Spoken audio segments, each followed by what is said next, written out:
There is a specific moment you have experienced, likely in the last 48 hours, where the world suddenly felt too loud, yet paradoxically entirely silent. You were in a conversation, perhaps with a partner, a colleague, or a parent, and physically you were present, nodding, maintaining eye contact. But internally, something catastrophic was happening. You felt a sudden, crushing weight in your chest, a souring of your stomach, or a vibration in your hands that had nothing to do with your own emotional state. You were inhaling their anxiety like second-hand smoke, and your body was reacting to a threat that did not belong to you. And then, the snap occurs. This is the part you don't tell people about. This is the part that makes you question your own sanity. When the overwhelm reaches a critical mass, you do not cry, you do not soften, you go cold. A switch flips in the base of your skull, and you are suddenly stripped of all compassion. You look at the person in front of you, this person you claim to love or care for, and you feel nothing but a terrifying, glacial indifference. You feel a sudden dark urge to say the one thing that will destroy them just to make the noise stop. You retreat into a fortress of silence, terrified by your own capacity for ruthlessness. Whatever you think this is, emotional burnout, a mood disorder, or the burden of being too nice, you are fundamentally wrong. This oscillation between profound absorption of others' pain and total emotional detachment is not a flaw in your personality. It is a biological and spiritual mechanism that Carl Jung identified nearly a century ago. Though he used a language far more esoteric than our modern tongues are used to, Jung did not view this merely as empathy. He viewed it as a dangerous permeability of the soul, a state where the walls of the ego are so thin that the contents of the unconscious mind leak out and the psychic debris of the world floods in. You are suffering from what I call the unconscious osmosis effect. To understand why you feel powerful one moment and paralyzed the next, we must first dismantle the modern romanticized idea of the empath. Pop psychology tells you that being an empath is a gift of light and love. Jung, however, would tell you that in your current state it is not a gift, it is a pathology of the primitive mind. It is a failure of differentiation. When Jung observed patients who could feel the emotions of others, he often referenced the concept of participation mystique, a term he borrowed to describe a state of identity where the subject and object are not distinct. In this state, you are not relating to the other person. You are the other person. You have not yet developed the psychic skin necessary to contain your own individuality. Modern neuroscience has since caught up to Jung's intuition, validating his mystical theories with terrifying biological precision. We now know that this process is driven by a hyperactive mirror neuron system. In a neurotypical brain, when you see someone in pain, these neurons fire to help you understand their distress. But in your brain, the firing is unchecked. Your anterior insula, the region involved in visceral, subjective feeling, does not distinguish between the visual of their pain and the reality of your own safety. Your body releases cortisol and adrenaline as if you are the one under attack. You are not simulating their experience, you are physically hijacking it. This is the somatic echo. You are walking through life, carrying the phantom injuries of everyone you meet. And because your brain cannot find the source of the injury on your own body, it enters a state of chronic, low-grade panic. Jung warned that this state leads to abaissement du niveau mental, a lowering of the mental level. When your energy is siphoned off by the emotions of others, your consciousness drops into a lower, more primitive gear. You lose your rationality, you lose your willpower, you become susceptible to the darker currents of the collective unconscious. This is why you attract narcissists. This is why you find yourself in the same power dynamic over and over again with different faces but the same outcome. It is not bad luck, it is a law of psychic physics. Jung argued that the psyche seeks homeostasis, balance. If you are walking around with the porous ego, radiating a desperate need to heal, to fix, to absorb, you create a vacuum in the room. Nature abhors a vacuum. Therefore, you inevitably draw in those who have an excess of pathologic self-obsession, the narcissist, the wounded tyrant, the energy vampire. They are not hunting you. You are magnetically pulling them into your orbit through the vampire-host resonance. Your lack of boundaries signals to their unconscious that you are a vessel waiting to be filled with their shadow. They dump their shame, their rage, and their insecurity into you, and because of your high empathy, you accept it. You metabolize their darkness for them. You think you are helping them. You think you can fix them with enough love. But Jung would look at this dynamic and see a trap. He would tell you that by absorbing their shadow, you are preventing them from facing it. You are not their savior. You are their accomplice in avoiding their own soul. And in doing so, you are poisoning your own. This toxicity accumulates. This is where the danger lies. You assume that because you are empathetic, you are inherently good. But Jungian analysis suggests that the brighter the light, the darker the shadow. The person who feels the most love is also capable of the most profound hatred. When you spend years suppressing your own needs to accommodate the feelings of others, you are feeding a beast in the basement of your psyche. Jung called this the shadow. For the empath, the shadow is not just comprised of suppressed anger, it is comprised of suppressed power. Because you have rejected the idea of being selfish, you have also rejected your capacity for self-preservation, aggression, and dominance. You have cast these traits into the shadow, but the shadow does not disappear. It grows. It waits. And when your empathy finally burns out, when you hit that moment of the snap we discussed earlier, the shadow takes the wheel. This creates a phenomenon I classify as the altruistic reversal. This is why the nice person is often capable of the sudden, shocking ending of a relationship. It is why, when you are pushed too far, you don't just get mad. You eviscerate the other person with a cold, surgical precision that leaves them stunned. That coldness is your unintegrated power breaking through the surface. You are terrified of this part of yourself. You repress it immediately after it surfaces, drowning yourself in guilt, promising to be better, to be kinder. But Jung would argue that this coldness is actually the medicine. That evil part of you is trying to save your life. It is trying to erect a wall where you have refused to build a gate. The tragedy of the modern empath is that they are trying to kill the very thing that could save them. You are trying to pray away your aggression, meditate away your judgment, and love and light away your capacity for cruelty. But until you integrate that capacity for cruelty, until you realize that you can bite but choose not to, you are harmless. And as Jung famously noted, you are not virtuous if you are harmless. You are just weak. True power and true empathy can only exist when you are capable of the opposite. To understand how to transition from a psychic victim to a master of this domain, we must look at a specific case. Jung's writings are filled with archetypal struggles, but there is one dynamic that perfectly illustrates the path out of this labyrinth. It involves the transformation of the wounded healer into the magician. Let us consider the archetype of the eternal child, or the puer aeternus, often associated with high sensitivity and a refusal to participate in the harshness of reality. Jung treated many patients who fit this mold. Brilliant, highly intuitive, deeply feeling individuals who were utterly crushed by the banality and cruelty of the world. They retreated into fantasy or illness to escape the pain of connection.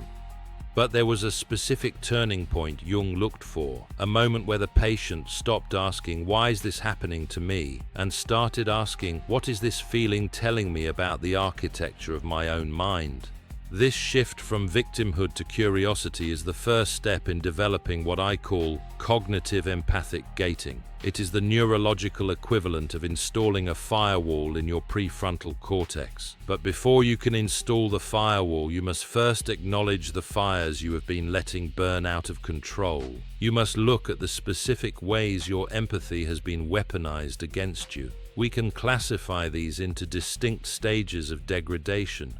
If you do not recognize which stage you are in, you cannot move to the next level of consciousness. You will remain trapped in the loop of absorption and exhaustion until your body simply gives out. There are 3 specific phases of this psychic decay. You must identify which one you are currently inhabiting, for each requires a different antidote. The first phase is the resonant infection. This is the state of default unconscious blending. You walk into a room, and if the atmosphere is tense, your muscles tighten before a single word is spoken. You believe this is intuition, but Jung would call it a lack of a psychic container. At this stage, your mirror neurons are firing with such intensity that they override your own proprioception, your sense of self in space. You are not observing the room, you are being consumed by it. You are a radio receiver tuned to every static frequency, unable to find the dial to turn it off. You feel proud of this sensitivity, unaware that it is slowly eroding your autonomy. If you linger here too long, you descend into the second phase, the biochemical siege. This is where the mind-body connection turns against you, because you have processed the anxiety of your boss, the grief of your partner, and the anger of the collective as your own. Your hypothalamus remains locked in a fight-or-flight response. You are not fighting your own tigers, you are fighting everyone else's. This leads to chronic inflammation, autoimmune issues, and a fatigue that sleep cannot touch. Jung observed that many neurotic physical symptoms were simply the body screaming what the mouth refused to say. Your body is trying to reject the foreign emotional matter you have ingested, much like a stomach rejects poison. And finally, the most dangerous stage, the dark enantiodromia. This is a term Jung cherished, borrowed from Heraclitus. It means running into the opposite. It is the law that states that any extreme psychological state, if sustained long enough, will inevitably flip into its polar opposite. The most devout saint becomes the most depraved sinner. The most rigid tyrant becomes the most chaotic wreck. And you, the boundless empath, become the cold, unfeeling stone. This is the snap we discussed. It is not a glitch, it is a mechanism of survival. Your psyche, realizing it is about to drown in the feelings of others, violently orchestrates a total shutdown of empathy. This is why you sometimes feel like a monster. You look at suffering and feel nothing but annoyance. You feel a sudden, jagged urge to hurt the person demanding your care, just to reclaim a shred of agency. This brings us to the uncomfortable truth that Jung forces us to confront. Is your empathy truly selfless, or is it a covert bid for control? Jung posited that where love rules, there is no will to power, and where power predominates, love is lacking. The two are shadows of one another. But the modern empath exists in a strange grey purgatory. You likely believe you're acting out of love. You listen, you fix, you soothe. But Jung would ask you to look deeper into the murky waters of the unconscious. Are you soothing them to help them, or are you soothing them because their anxiety makes you uncomfortable and you need them to be calm so that you can feel safe?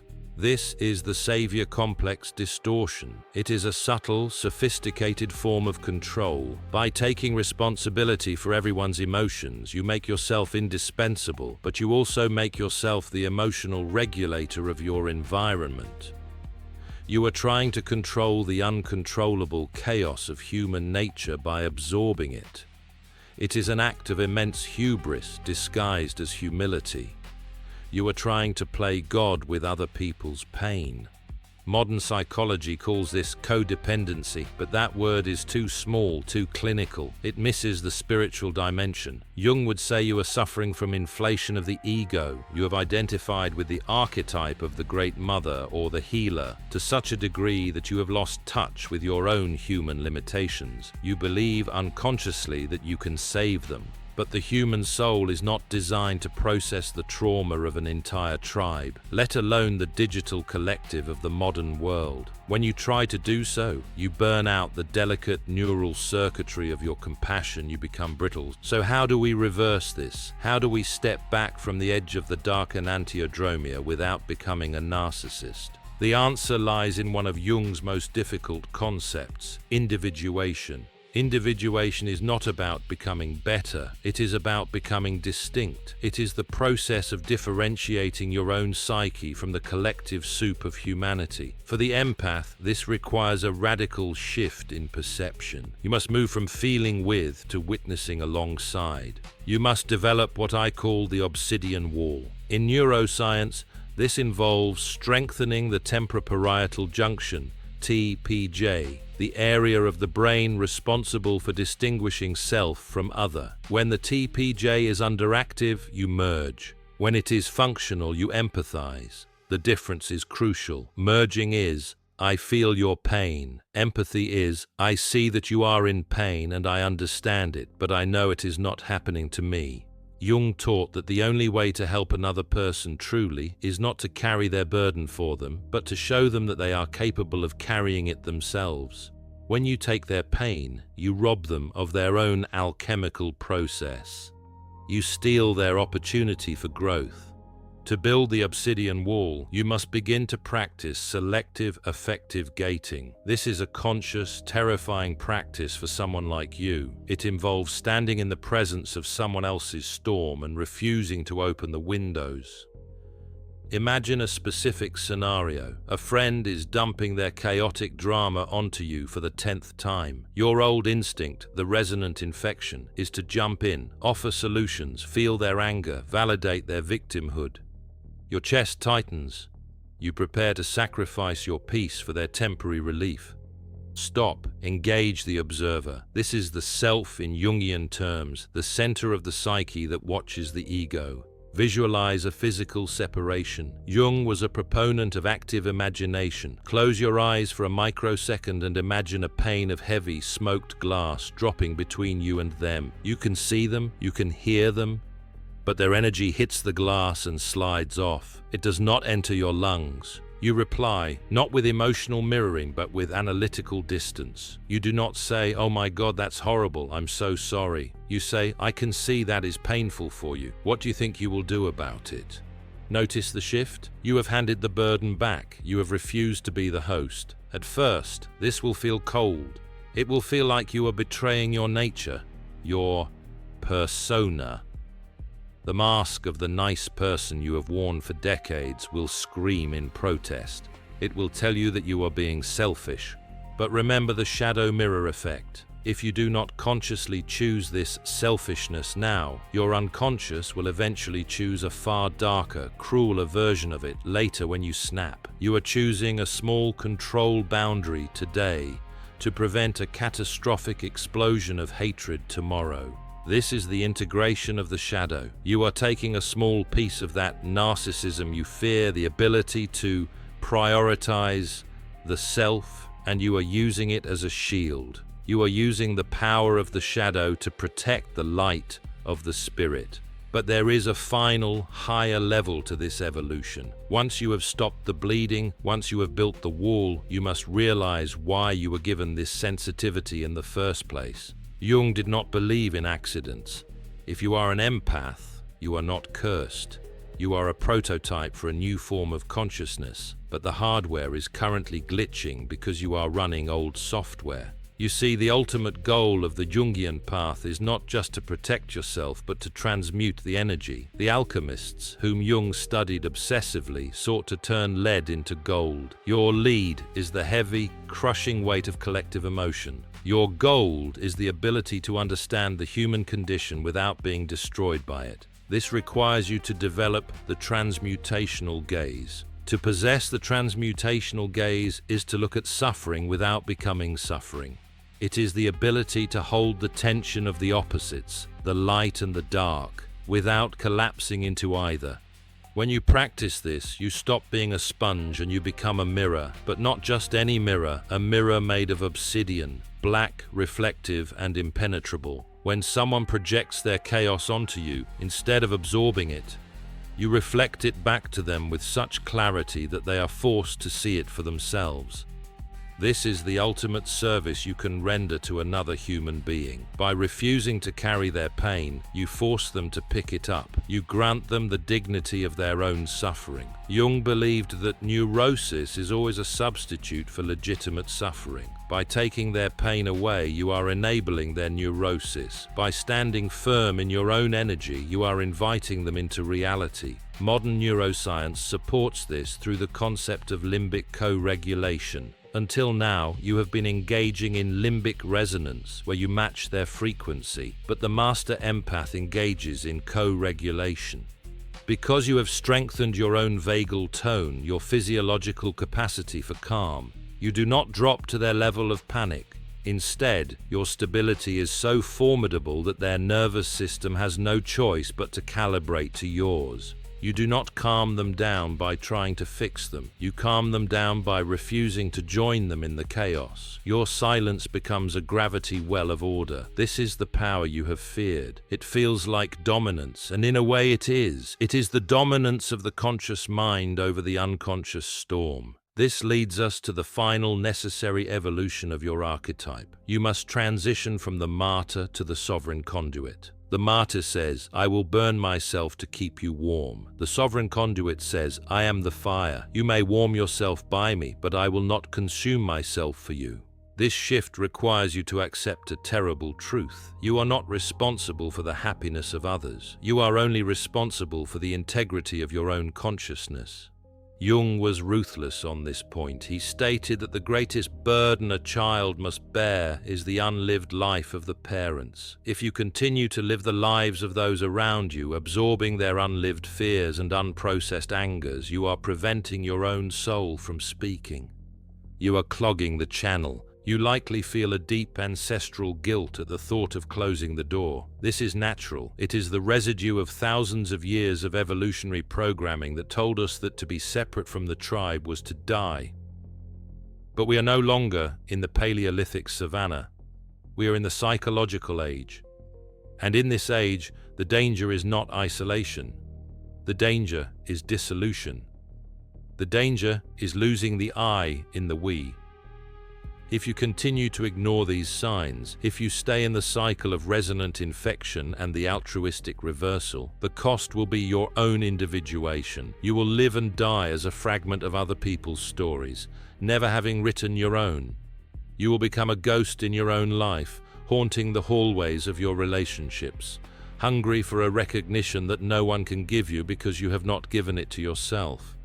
But if you accept this challenge, if you dare to integrate the shadow, something magnificent happens. You stop being nice and you become kind. Niceness is a reflex. It is born of fear. Kindness is a choice. It is born of power. The integrated empath, the one who has built the Obsidian Wall and mastered the Transmutational Gaze, is a force of nature. You can walk into a room heavy with grief and not drown. You can look a narcissist in the eye and feel no pull, only a clinical curiosity. You can love deeply, ferociously, without losing your center. You become what Jung called a personality. You are no longer a collection of reactions. You are a distinct, indivisible entity. You become a vessel that can hold the ocean without leaking. This is not a path for the weak. It requires you to be misunderstood. People will call you cold when you stop enabling them. They will call you selfish when you stop letting them feed on you. Let them. Their judgment is simply the sound of them hitting the boundary you finally had the courage to build. Take this knowledge. Go into the dark room of your psyche and find that switch in the base of your skull. Do not fear the coldness. Use it. Temper it. Forge it into a shield. The world does not need more martyrs. It burns through them every day. The world needs people who are whole. The world needs you to stop feeling everything so that you can finally see everything. You are not broken. You are simply an instrument that has not yet learned how to tune itself. But the music you are capable of playing, that is a sound the universe is waiting to hear. The evolution is yours to choose. Remain a sponge and drown, or become a mirror and shine. See you in the next dimension.